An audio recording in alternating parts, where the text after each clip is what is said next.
Hi, my name is Lisa from Monarch Butterfly Land Saving Society, and I noticed on my Facebook page that there's a new channel, I think from the State Department, talking about a new program, or maybe it's been in place for a while. I didn't know about it. That's in place where people are dedicating a lot of effort and scientific study and university level study and international gathering together of work to try and clean up the oceans. And it's a huge problem, as we all know, because the oceans are so huge that it's hard to know exactly what's even going on at the bottom of the ocean, and why the oceans have dead zones and red tides and algae blooms that are basically, I think, because of global warming. The algae is photosynthetic and relates to the level of heat, and the red blooms in of the algae red tides, I think, relate to the cloud cover that has been lost and the solar rays coming directly into the photosynthetic algae, and then turning it red from too much heat. And then in those areas, there are dead zones with lack of oxygen because I think it's just due to global warming. So, what I wanted to add to the discussion about the oceans was when I was thinking what was the best way to help where the red tides and the dead zones exist, I thought it was maybe pollution, because a big one exists in the Gulf of Mexico where the Mississippi River empties into, and I thought a lot of it came maybe from problems and pollution in the Mississippi River flowing down into the Gulf of Mexico. And I think that is a part of it. And some of that comes from chemical spills from our factories going into our waterways, our underground waters, then filtering into the Mississippi. It causes soil erosion. There's all kinds of things going into the Mississippi that might be from just factory processes. Somehow the factories need to somehow filter and clean their byproduct water that they use to in factory processes. The water then becomes tainted with chemicals, and where do those runoffs go? They go down into our underground water, filter into maybe the rivers like the Mississippi, and then filter down into the Gulf of Mexico.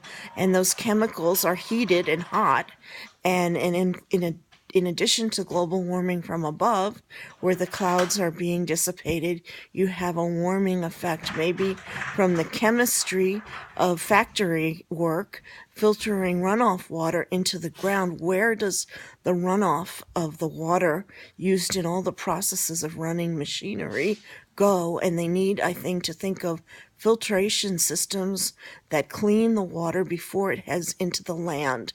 If the land is being polluted by the runoff from factories going into something like the Mississippi, flowing into the Gulf of Mexico, it could be causing deadening. They call it dead zones, which means lacks of oxygen.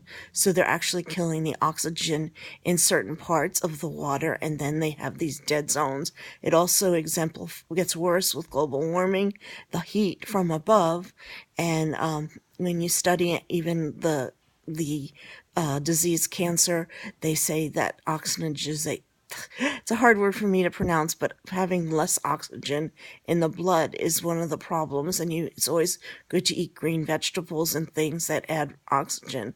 So when I looked into it, the only thing I could think of was what I always think of is how do the animals respond and the pollinators, and what do they do when crises like this occur. It's such a huge crisis that I don't even know that animal life could deal with it. You'd almost have a situation where the days of locusts might occur, where animals would multiply in such quantity to deal with it, and we would be terrified.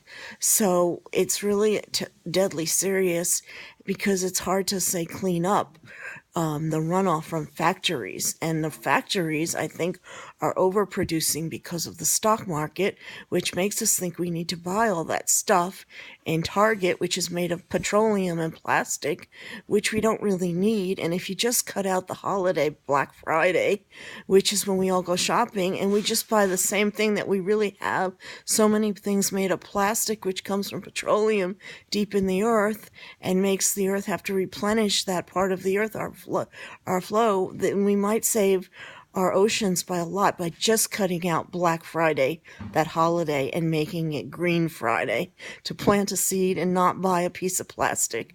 Things like that really are a huge problem. The stock market makes us believe that for a company to be successful, every year they have to be an increased profit for it to be successful. It can't be the same profit as last year. Even if you made $1 million, it has to be an increased profit every year.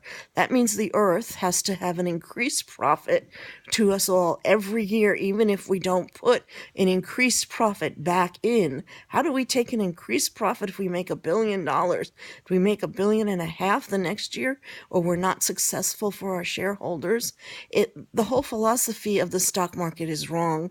It needs an increased profit because they need extra money to pay back the old loans of the people who bought shares of something and expected a higher return than the share was worth back. When you put $10, you want $12 back. But why should $10 bring you 12 if you didn't actually produce work and make something that helps someone, like food or shelter, which is really all we need, is food, shelter, and water. If you make a piece of plastic, take it from the earth, and it's worth really a negative amount of money because it hurt the earth, and then charge more each year, you're just taking more and more from the earth. The stock market is the problem with the whole planet because people don't really need all these products. You could live well in a beautiful home, have all the beautiful things you want without the stock market just making you feel that you have to take more from the earth every year and somehow get paid even more for doing it. And that's really, to me, the problem. But I did think of the animals, and I thought, why should the animals be forced to clean up this whole mess? I did think of little ways to help the photosynthetic animals that produce light, and light is known to heal, and the red hot light may be even anger at our behavior, but it could also be because of the processes which cause a heated effect. So I thought the thing to do would maybe to feed the animals that produce photosynthetic lights. They live in the ocean. There are octopuses known to be photosynthetic. They produce light, and that light can cleanse. But how many octopuses do you need? And then you think of the days of the locusts and things like that in history, and I think it's just not fair at all because we'll just keep taking, and they can't just keep working. They need rest every year during hibernation. But I did think of feeding them if you wanted to help the photosynthetic animals who produce a lighted effect. There are certain ingredients I read up on that they prefer. The man-o-war are just dying on the beach, the jellyfish. These are the photosynthetic animals.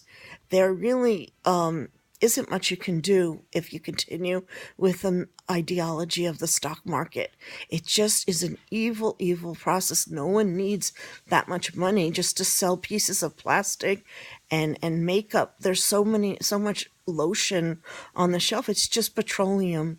Plastic is just petroleum. We're taking oil out of the ocean, out of the world, and making a really unstable world, and then processing it through our burning it or cooling it, and then the runoff is polluting everything. And I don't know why anyone would ask the animals, which really are the caretakers, to clean it all up.